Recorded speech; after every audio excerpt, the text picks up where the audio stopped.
بعض جانوروں کی صفتوں کو اپنانے کا معصومین نے حکم دیا ہے، فلاں جانور کی طرح رہو، فلاں جانور کی طرح رہو، فلاں کو دیکھو اس نے کیسے اپنی زندگی کو گزارا ہے، وہ کیسے اپنی زندگی گزارتا ہے۔ جانوروں کے بارے میں، حیوانات کے بارے میں مثلا فرمایا سانپ کی طرح زندگی گزارو۔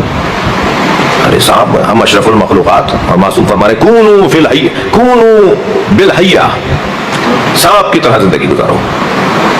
سانپ کے اندر تین، اب علت لمبی ہے، میں اس میں جاؤں گا تو پھر حاشیوں میں چلا جاؤں گا۔ سانپ کے اندر تین خوبیاں ہیں، یعنی اس کے اندر اگر 50 برائیاں ہوں گی نا اس جانور میں ہمارے اعتبار سے، اس کے اعتبار سے تو وہ برائی نہیں ہے، اس کے اعتبار سے وہ برائی نہیں ہے۔ بچھو کا جو زہر ہے بچھو کے اعتبار سے برا نہیں ہے، وہ ہمارے اعتبار سے برا ہے، اس کے اعتبار سے تو اس میں کمال ہے، اس میں حسن ہے، اس کا کمال ہے، کیونکہ اس کے اندر ایسا زہر ہے اور ایسے زہر کو وہ منتقل کرتا ہے۔ تو ہر جانور کے اندر اگر سانپ کے اندر 50 برائیاں ہوں گی نا تو معصومین فرما رہے 50 کو کیوں دیکھ رہے ہو برائیوں کو، تم اس ایک اچھائی کو دیکھ کر کیوں نہیں زندگی گزارتے ہیں؟ جو ابھی میں عرض کر رہا تھا نا کہ صرف اچھائیوں کو دیکھا جائے۔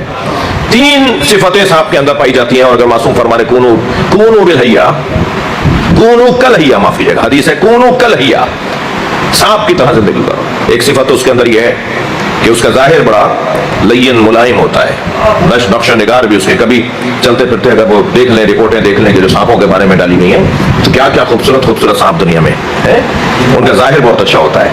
ان پہ اگر کسی نابینا کو، آنکھوں والا تو نہیں لگائے گا ہاتھ، نابینا کو کہے کہ ذرا ٹٹول کے دیکھو کیا لگ رہا ہے تو وہ کہیں گے بہت ملائم کوئی چیز ہے، بہت ہی نرم کوئی چیز ہے، بڑی اچھی لگ رہی ہے ہاتھوں کو۔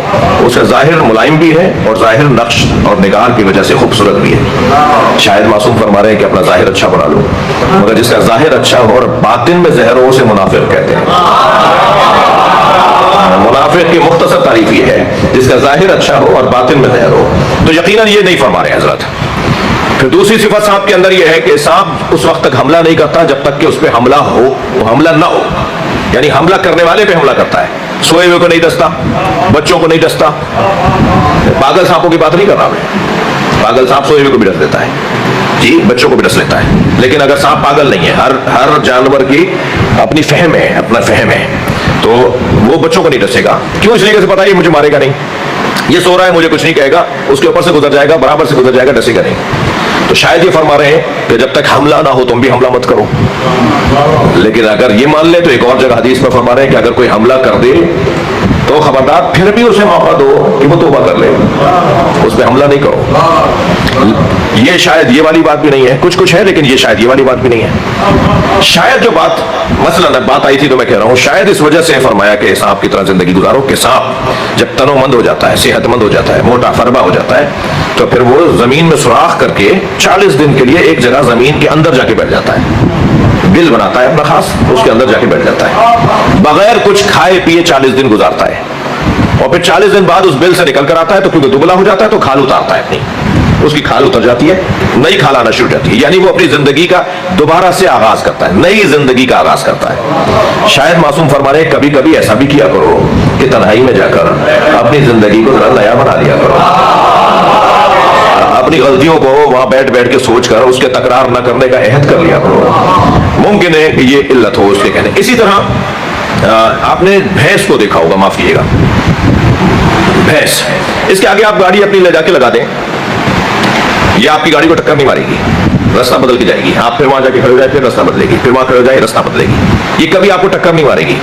میں بھی اسی بحث کی بات کر رہا ہوں جو پاگل نہ ہو، جی جو اپنی فطرت پر ہو، جو اپنے فہم کے مطابق زندگی گزار رہی ہو، وہ کبھی بھی آپ کے سامنے آنے پر آپ سے لڑے گی نہیں، راستہ بنائے گی۔ یہ بہت اچھی صفت ہے۔ اگر کوئی ہمارے کاموں میں رکاوٹ ڈال رہا ہے تو اس سے الجھ کر اپنا وقت کیوں ضائع کر رہے ہیں؟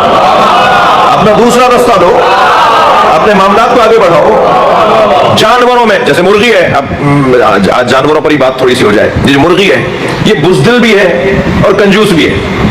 ہاں اگر کوئی سے دانا مل جاتا ہے تو کونے میں جا کر اکیلے کھانا چاہتی ہے، ساری مرغیاں پیچھے پیچھے بھاگ رہی ہیں مگر یہ ان کو کھلانا نہیں چاہتی، یہ کنجوس ہے۔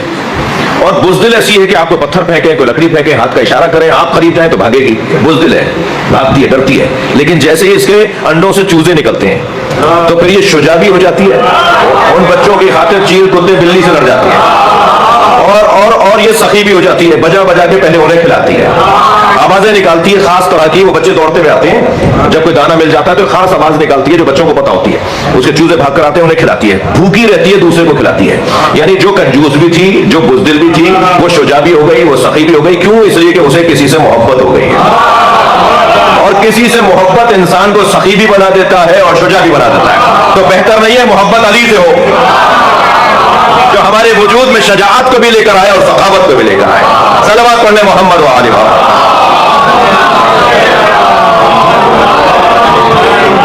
بھائی اس طرح تو میں 2 گھنٹے تک بولوں گا، برداشت کیجیے گا۔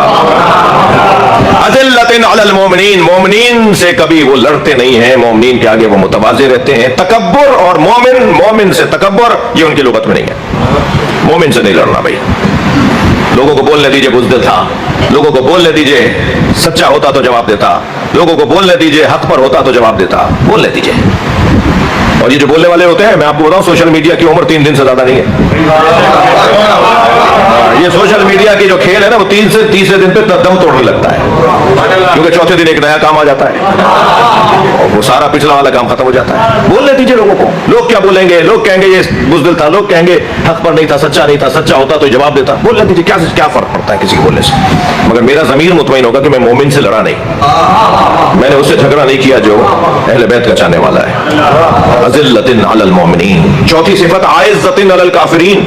مگر یہ تواضع کہیں عادت نہ بن جائے، مومن نظر آئے تو متواضع، جیسے ہی کافر نظر آئے تو متکبر، تکبر کر کے دکھانا ہے، کہیں متواضع رہنا ہے تو کہیں تکبر کرنا ہے۔ اس سے ہمارا کوئی تعلق نہیں جو مولا علی کا دشمن ہے، اس سے ہم تکبر سے بات کریں گے جو علی کے اللہ کو نہیں مانتا۔